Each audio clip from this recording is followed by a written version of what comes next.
एक घने जंगल में एक प्यारा सा खरगोश रहता था। वह बहुत मेहनती और ईमानदार था।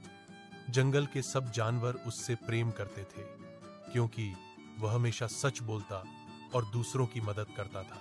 उसी जंगल में एक लोमड़ी भी रहती थी, जो बहुत लालची थी।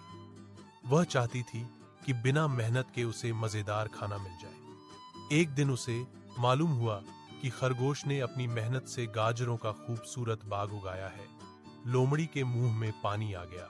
लौमदरी न सौचन के कयू न कोई चाली चली जाई। वह खरगोश के पास गई और बोली, प्यारे खरगोश, मैं तुम्हारी दोस्त बनना चाहती हूँ।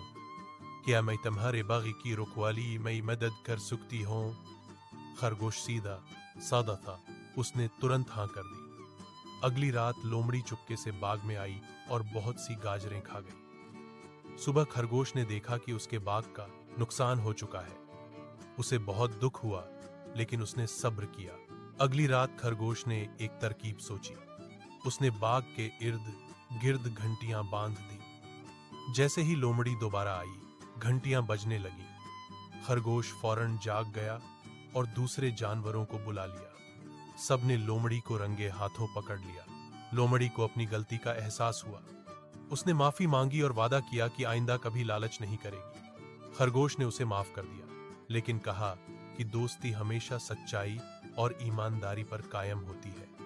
उस दिन के बाद लोमड़ी ने मेहनत करना सीख लिया और जंगल में सबके साथ